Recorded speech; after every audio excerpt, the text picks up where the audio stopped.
여러분, 왜 하나님께서는 애굽에서 430년이나 노예로 살던 이 이스라엘 백성들을 그 본인들은 원치 않았음에도 불구하고 하나님께서는 그들을 이끌어서 가나안 땅으로 인도하셨습니까? 이미 이스라엘 백성들은 애굽 생활에 익숙할 정도로 익숙해져 있었습니다.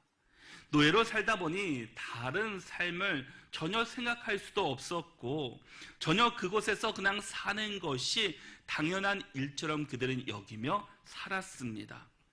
이스라엘 백성들은 하나님을 잃어버린 채 지금 애굽 땅에서 살아가고 있다는 겁니다. 이스라엘 백성들은 애굽의 노예로 산 지가 10년, 20년, 30년, 50년, 100년도 아니고 지금 그곳에서 살던 시간들이 430년이라는 시간 동안 그곳에서 노예로 살았던 사람입니다. 몇 세대가 지났습니까? 지금 너무나 노예 생활에 그들은 이미 익숙할 대로 익숙해졌다라는 겁니다. 그럼에도 하나님께서는 그들을 잊지 않으시고 그들을 부르셔서 가나안의 긴 여정을 시작하게 하심을 보게 됩니다. 애굽에서 가나안 땅까지의 거리는 사람마다 차이는 있겠지만 3일에서 한 5일 정도 걸리는 거리였습니다. 그런데 하나님께서는 지금 3개월이 되었음에도 불구하고 어디에 도착했습니까? 지금 시내 광야에 도착했습니다. 3개월 동안 광야만을 걷는다는 것은 결코 쉬운 일은 아닙니다. 그로 인해서 이스라엘 백성들 입에서는 늘 불평과 애굽으로 다시 돌아가자라는 그런 소리가 들리곤 합니다. 하나님이 아님, 이 애굽을 그리워하고 하나님께서 만나를 매일매일 공급해 주셨는데도 그 애굽에서 먹던 음식을 그리워하고 있는 그들의 모습이었습니다. 이런 이스라엘 백성들을 하나님께서는 뭐라고 말씀하셨습니까? 제사장 나라가 되며 거룩한 백성들이 되게 하실 것을 말씀하고 있습니다. 과연 그들이 어떤 민족이었기에 하나님께서는 지금 노예로 살고 있는, 그것도 430년이라는 시간 동안 노예로 살고 있는 이스라엘 백성들을 향해서 너희는 제사장의 나라고 거룩한 백성이 되겠다라고 말씀하고 계십니까? 이스라엘 백성들을 어떻게 해서 하나님께서는 광야에서 440년을 살게 하시고 또 그들을 이끌어서 가나안 땅까지 인도하셨습니까? 과연 하나님의 뜻이 무엇이냐라는 겁니다. 과연 하나님께서 왜 그들을 부르셨습니까? 하나님께서는 아브라함을 선택하셔서 내가 너로 큰 민족을 이루시겠다라고 말씀하셨습니다. 그래서 믿음의 조상이었던 아브라함, 이삭, 야곱, 요셉에 이르기까지 하나님의 귀한 믿음의 역사를 만들어갔고 이스라엘 하나님께서는 약속하신 대로 그들의 민족을 또 번성케 주셨습니다. 그들은 하나님의 은혜로 말미암아 민족이 번성할 수 있었고 하나님의 은혜로 그곳에서 살았다라는 겁니다. 그런데 요셉이 죽자 이스라엘을 알지 못하는 새 왕이 올라와서 이제는 이스라엘 백성들을 핍박하게 되었고 그로 인해서 애굽의 노예로 430년을 살게 되었습니다. 그럼에도 여기까지 하나님께서 지금 올 수 있었던 것은 그들의 무슨 노력과 힘, 그들이 잘했기 때문이 아니라 온전히 하나님의 계획이셨고 하나님의 은혜였다라는 그 사실이었습니다. 하나님께서는 그들을 더 이상 애굽의 노예로 살 수 없기에, 내버려둘 수 없기에 지금 떨기나무 가운데 있던 모세를 부르셔서 그들을 지도자로 세워주시고 그를 통해서 애굽의 노예로 있던 이스라엘 백성들을 가나안 땅으로 인도하게 하셨습니다. 하나님께서 처음 모세를 부르시면서 그가 어떤 일을 할 것인가에 대해서 어떻게 말씀하고 있습니까? 출애굽기 3장 12절의 말씀을 보면은 하나님이 이르시되 내가 반드시 너와 함께 있으리라. 내가 그 백성을 애굽에서 인도하여 낸 후에 너희가 이 산에서 하나님을 섬기리니 이것이 내가 너를 보낸 증거니라 라고 말씀합니다. 하나님께서 모세를 처음 만났던 장소가 바로 지금 그들이 머물고 있는 신의 산이었다라는 겁니다. 그때 말씀하시기를 애굽에 가서 이스라엘 백성들을 다 인도해서 이곳 시내 산으로 데리고 오라고 하나님은 말씀했습니다. 오늘 본문 1절의 말씀을 보니까 이스라엘 자손이 애굽을 떠난 지 3개월이 되었을 때 그들이 머문 곳이 바로 시내 광야, 시내 산 앞에 머물게 되었다라는 겁니다. 이스라엘 민족의 시내 산에서 하나님을 섬기는 것, 즉 하나님을 예배하는 것이 모세에게 주었던 첫 번째 사명이었다라는 겁니다. 모세는 하나님의 명령에 온전히 순종하였습니다. 애굽에서 담대하게 바로에게 대항했던 이스라엘 민족을 인도해서 그 시내산 앞까지 왔던 그 모세, 그 내용이 오늘 본문 2절에서 이렇게 말씀하고 있습니다. 그들이 느비딤을 떠나 시내 광야에 이르러 그 광야의 장막을 치되 이스라엘의 거기 산 앞에 장막을 치니라 라고 말씀합니다. 지금 이스라엘 백성들이 3개월 전에 그 애굽을 떠나서 느비딤을 지나 시내 광야에서 장막을 치게 됩니다. 지금까지의 이스라엘 백성들의 모습은 어떠했습니까? 그들이 기쁜 마음으로 나왔겠습니까? 감사한 마음으로 지금 광야를 걷고 있겠습니까? 하나님을 의지하며 하나님만을 바라보며 그들이 지금 걸었겠습니까? 아닙니다. 하나님께서는 이스라엘 백성들을 애굽에서 내보내실 때 그들만 보내지는 않으셨습니다. 지금 그들 가운데는 하나님이 그들과 함께하고 계십니다.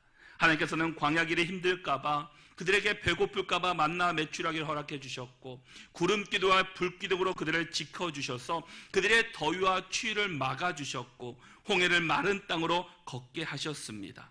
이 이스라엘 백성들은 이 모든 일들을 그들의 눈으로 직접 보았다라는 겁니다. 그들은 하나님의 은혜를 경험했습니다. 하나님의 놀라운 기적들을 경험한 사람들입니다. 그런데 그들의 모습은 어떻습니까? 전혀 변화되지 않는 모습으로 광야를 걸어가고 있습니다. 사실 광야는 희망이 없는 곳입니다. 주변을 둘러봐도 아무것도 없는 그 모래만이 가득한 그런 곳이었습니다. 그러나 희망이 없는 곳에서도 하나님께서는 그들과 함께 하셨고 하나님께서는 그들을 신의 광야로 인도하고 계십니다. 모세와 이스라엘 백성들은 이제 신의 광야에 장막을 치자 모세가 이제 하나님 앞으로 올라가게 됩니다. 바로 그 신의 산은 모세를 불러주셨던 바로 그 곳이었다라는 겁니다. 그곳에서 모세는 하나님의 음성을 듣고 이스라엘 자손들에게 말하게 됩니다. 지금 이스라엘 자손들의 상황이 어떠했기에 하나님께서는 모세를 부르셔서 이스라엘 자손들에게 무엇을 전하라고 말씀하고 있습니까? 지금까지 하나님께서 이스라엘 백성들에게 전하라는 것은 내가 너희를 지금까지 지켜주시고 인도하셨다라는 겁니다. 하나님께서는 지금 이스라엘 자손들 마음 가운데 자리 잡고 있던 이 애굽의 모습들, 또 애굽에서 섬겼던 우상신들을 버리고 하나님만을 섬기기를 지금 원하고 계십니다. 그런데 이스라엘 백성들은 하나님의 마음을 이해하지 못한 채 조그마한 어려움을 당해도 애굽으로 돌아가겠다라고 하나님께 불평하며 불만하며 그때가 좋았다라고 말을 하고 모세를 원망하고 하나님 앞에 불평하고 있던 그들의 모습이었습니다. 이스라엘 자손들의 생각과 하나님의 생각이 달랐다라는 겁니다. 그들은 과거에 머물러 있었지만 하나님께서는 그 미래를 보시는 하나님이셨습니다. 애굽보다 더 좋은 땅이 있고 더 편안한 삶이 준비되어 있음에도 불구하고 그것을 보지 못하는 이스라엘 자손들을 보신 하나님의 마음이 어떠했겠습니까? 그래서 하나님께서 모세를 부르셔서 내가 너희를 어떻게 여기까지 인도하셨는지에 대해서 먼저 말씀해 주고 있습니다. 우리 4절 말씀을 같이 한번 읽어보겠습니다. 함께 읽겠습니다. 내가 애굽 사람에게 어떻게 행하였음과 내가 어떻게 독수리 날개로 너희를 업어 내게로 인도하였음을 너희가 보았느니라. 아멘. 이스라엘 자손들이 출애굽해서 마침내 시내산에 도착하였습니다. 이스라엘 자손들이 여기까지 올 수 있었던 것은 하나님의 포기하지 않는 사랑 때문이었습니다. 이스라엘은 출애굽을 시도할 때부터 하나님을 원망하고 모세에게 불평을 쏟아놓았던 사람입니다. 바로가 이스라엘 자손들을 데려가게 해달라고 모세의 청을 거절하고 백성의 노역을 더 무겁게 부과하면서부터 이스라엘은 연이 불평만을 쏟아내었습니다. 이런 이 원망은 홍해를 기적적으로 건너고 나서도 계속되고 있음을 볼 수 있습니다. 홍해를 건넌 지 채 3일도 되지 않았을 때 르비딤에 도착하자 물이 없다고 불평했던 사람입니다. 애굽에서 먹던 고기가 없다고 불평했습니다. 계속되는 원망과 불평에도 불구하고 이들은 마침내 시내산까지 오게 되었습니다. 그럴 수 있었던 것은 하나님의 전적인 자비하심과 인도하심 때문이었습니다. 인간적으로 본다면 이미 포기했어도 이미 예전에 포기했을 겁니다. 그럼에도 하나님은 그들을 결코 포기하지 않으시고 그들을 여기까지 인도하셨다라는 겁니다. 그들을 어떻게 도와주셨고 가나안까지 인도하셨습니까? 4절의 말씀을 다시 보니까 내가 어떻게 독수리 날개로 너희를 업어 내게로 인도하였음을 너희가 보았느니라 라고 말씀합니다. 하나님께서 이미 너희를 애굽에서 나와서부터 여기까지 인도할 때 많은 은혜를 베풀어 주셨다라는 겁니다. 더울까봐 구름 기둥으로 지켜주시고 밤에 추울까봐 불 기둥으로 지켜주셨습니다. 옷이나 또 신발이 새하지 않도록 지켜주셨고 너희들이 갖고 온 음식이 다 떨어지자 너희들이 배고플까봐 만나를 주시고 메추라기를 매일매일 너에게 필요한 만큼 공급해 주셨습니다. 그리고 바로의 군대가 쫓아올 때 홍해 앞에서도 그 홍해의 그 길을 마른 땅으로 걷게 하시고 또 바로의 군세들을 그곳에서 다 수장케 해주시면서 그들을 지켜주신 하나님이셨습니다. 그것을 그들은 직접 눈으로 보았습니다. 경험했습니다. 그럼에도 불구하고 그들은 어떻습니까? 하나님을 원망하고 불평합니다. 여러분, 우리가 지금까지 살아온 모든 삶의 여정을 돌아볼 때 한순간도 하나님의 은혜 없이는 살지 않은 사람은 한순간도 없습니다. 우리 모두는 하나님의 은혜 가운데 살았고 하나님의 인도하신 가운데 이곳까지 왔습니다. 그럼에도 불구하고 우리는 조그만 것이 없다고 불평하고 원망했던 우리의 모습을 이 이스라엘 백성들의 모습을 통해 우리가 돌아볼 수 있다라는 겁니다. 예전에 이 TV 프로그램을 보면은 동물의 왕국이라는 프로가 있습니다. 그 프로를 보면은 독수리가 어린 독수리를 훈련시키는 장면들이 가끔 나옵니다. 독수리가 새끼에게 나는 훈련을 시킬 때 종종 그 새끼를 업어서 훈련시키는 것을 보게 됩니다. 독수리는 모든 새들 가운데도 가장 강한 새입니다. 날개로 업어서 인도했으니 가장 안전하고 또 확실하게 이스라엘 백성들을 하나님께서 그들처럼 인도해 주셨습니다. 그런데 신명기를 보면은 또 한 번 이 독수리의 날개가 나오는 것을 봅니다.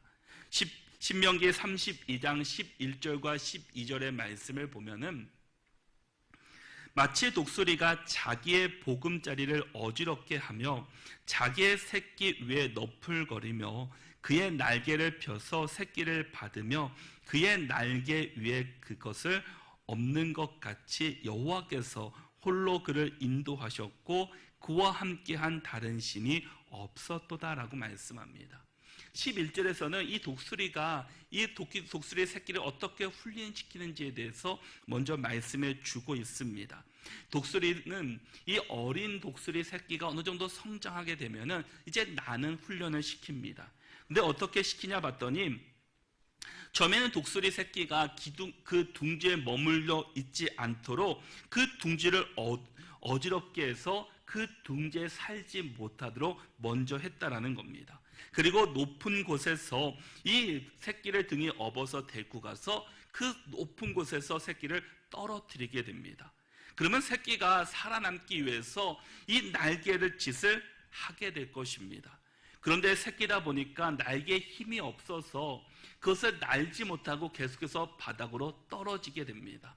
거의 바닥에 떨어질 쯤 되면은 이 독수리가 날아와서 그 새끼를 다시금 등에 얹어서 다시금 올라가게 됩니다.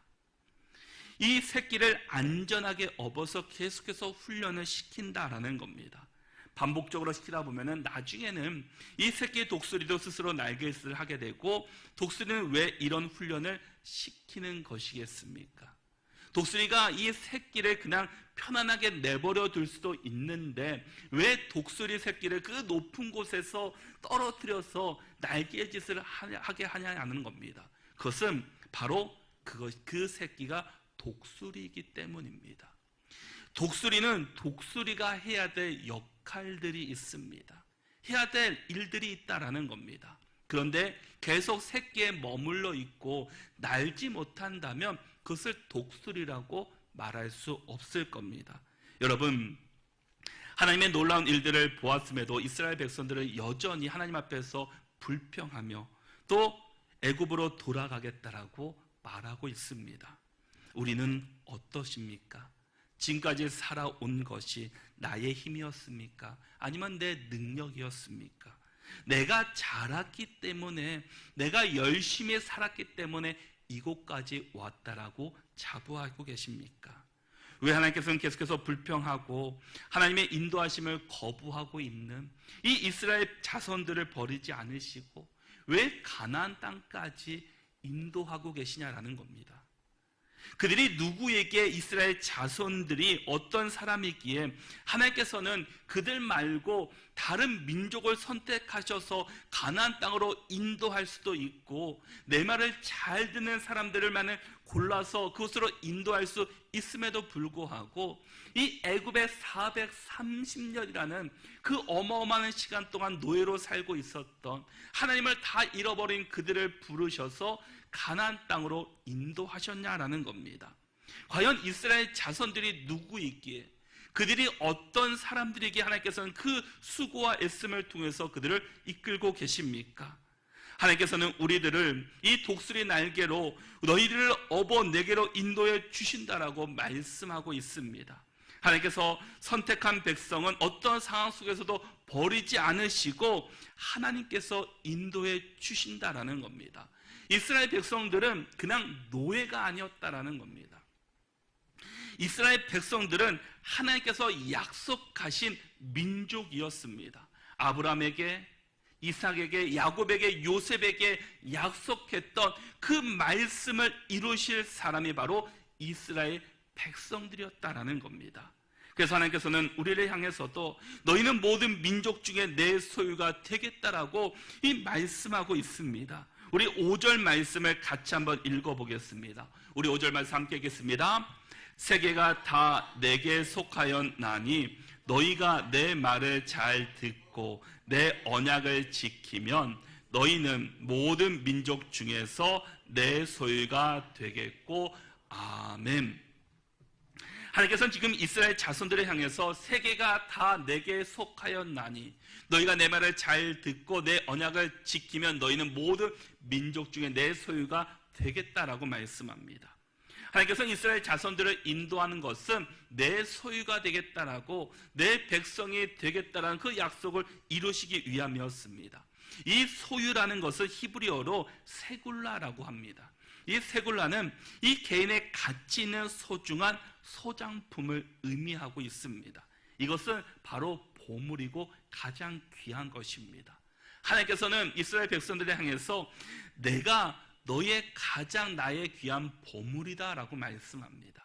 이것은 이스라엘 백성들에게 말씀하시는 것이 아니라 우리들에게도 지금 말씀하고 있습니다. 하나님께서는 여러분들을 향해서 너는 나의 가장 소중한 보물이다 라고 말씀해 주고 있습니다. 하나님께서 우리를 특별한 존재로 부르셨습니다. 우리는 보통의 사람들이 아닙니다. 하나님께 선택받은 백성들입니다. 그래서 우리를 부르셔서 6절 말씀에 뭐라고 말씀합니까? 우리 함께 읽어보겠습니다. 너희가 내게 대하여 제사장 나라가 되며 거룩한 백성이 되리라. 너는 이 말을 이스라엘 자손에게 전할지니라. 아멘. 하나님께서 이스라엘 백성들뿐만 아니라 우리를 향해서 말씀하시는 것은 너희는 제사장 나라가 되며 거룩한 백성이 되겠다라고 우리에게 말씀하고 있습니다.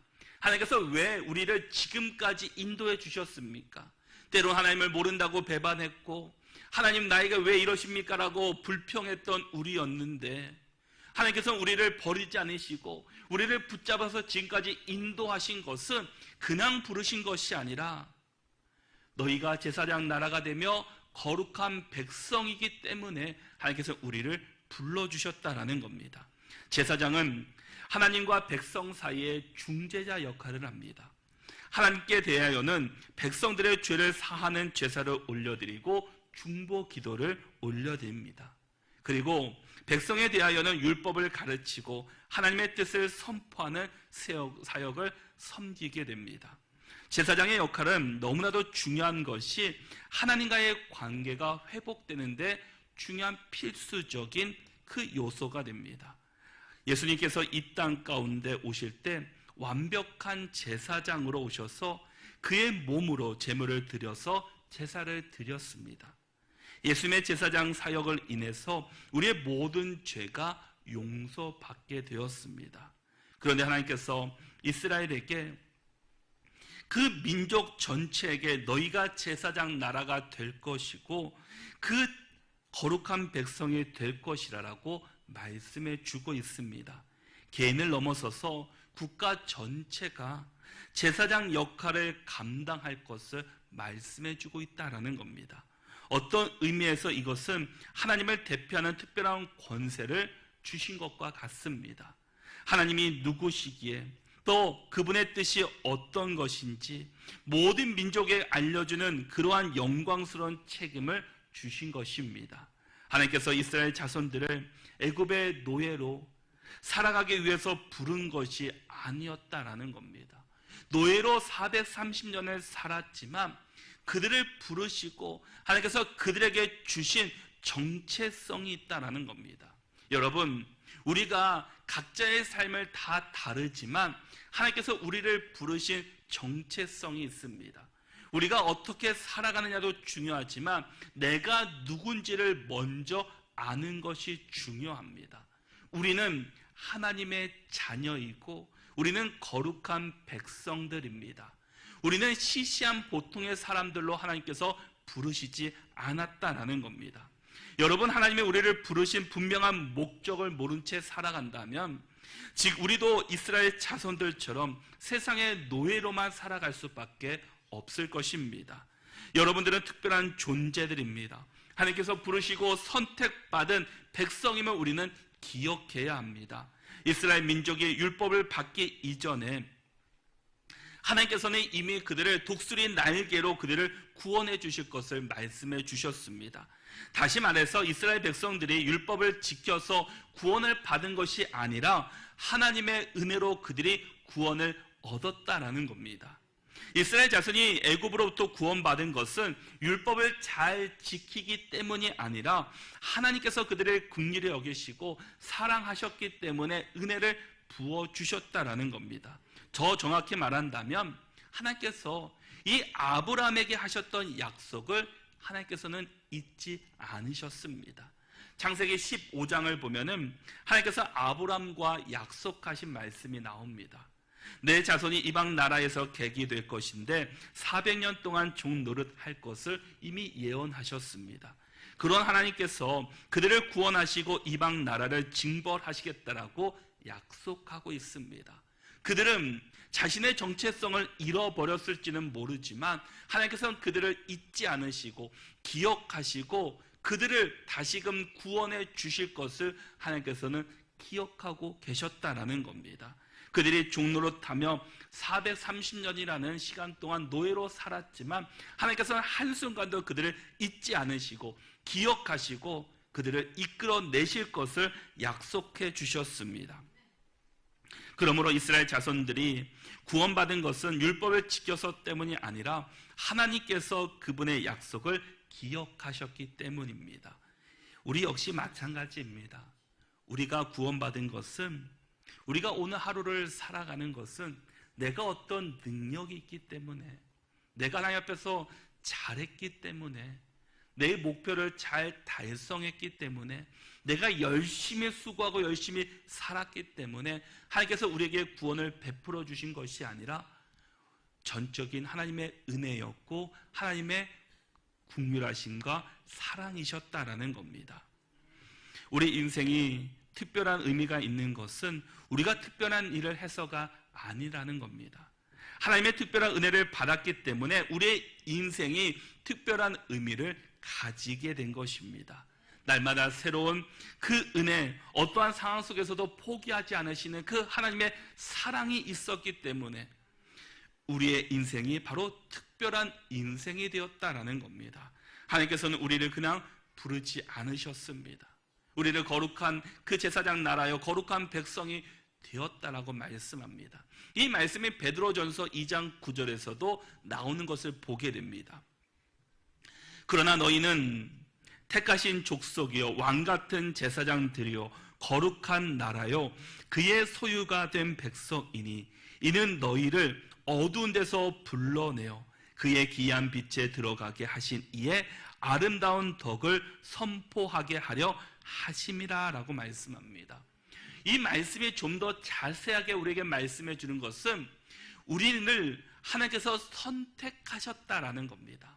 내가 하나님을 선택한 것이 아니라, 내가 하나님을 많은 사람들 가운데 하나님을 붙잡은 것이 아니라 하나님께서 우리를 선택하셨고 왕같은 제사장으로 거룩한 나라로 그의 소유가 된 백성으로 우리를 삼아 주셨습니다. 우리를 그렇게 삼아 주신 이유는, 그것은 그 뒤에 이는 이라는 단어가 나옵니다. 그리고 이는 너희를 어두운 데서 불러내어 그의 기이한 빛에 들어가게 하신 이의 아름다운 덕을 선포하게 하려 하심이라 라고 말씀합니다. 우리가 어떤 사람이었습니까? 어두운 데에 있던 사람들이었다라는 겁니다. 바로 죄 가운데 살아가고 있었던, 애굽의 노예로 살고 있었던 사람들이었습니다. 그런데 하나님께서는 그런 우리를 건지셔서 빛에 들어가게 하시는, 하나님의 나라에 들어가게 하시는 사람으로 세워주셨습니다. 그리고 이제는 우리를 아름다운, 하나님의 그 아름다운 덕을 선포하는 인생으로 살아갈 것을 말씀해 주고 있습니다. 우리가 누구인지, 우리가 어떤 사람인지를 우리는 다시 한번 생각해 보아야 합니다. 우리가 이스라엘 백성들처럼 그 430년이라는 시간 동안 애굽의 노예로 살고 있는 그들의 삶의 모습이 아니라, 그들과 똑같은 삶을 사는 자들이 아니라 우리는 특별한 존재로 우리를 불러주셨습니다. 우리 한 사람 한 사람은 하나님께서 그냥 부르신 것이 아니다라는 겁니다. 그냥 살라고 내버려 두신 자가 아니다라는 겁니다. 우리의 존재성, 우리의 정체성을 다시 한번 우리는 기억해야 합니다.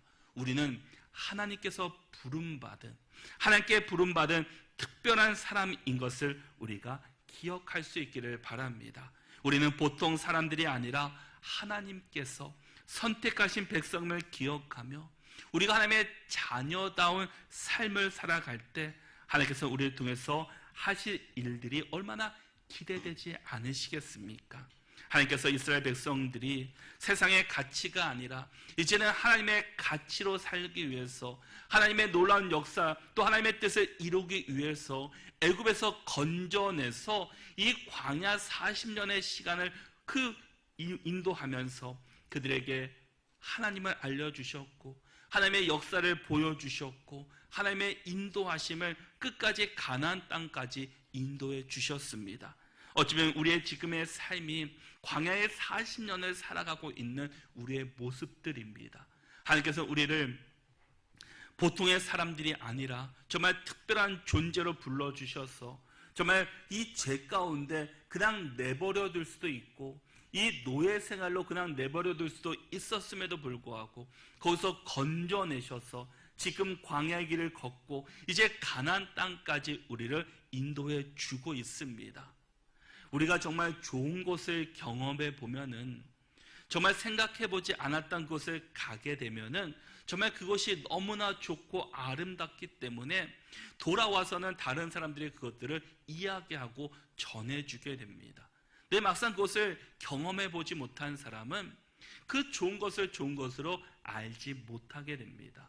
하나님께서는 지금 이스라엘 백성들이 애굽에 살고 있는 거, 노예로 살면서 때로는 거기서 주는 밥을 먹고 고기를 먹으면서 그것이 가장 좋은 것이라 생각하면서 살고 있었지만 진정으로 가장 좋은 것은 어디였습니까? 바로 가나안 땅이었습니다.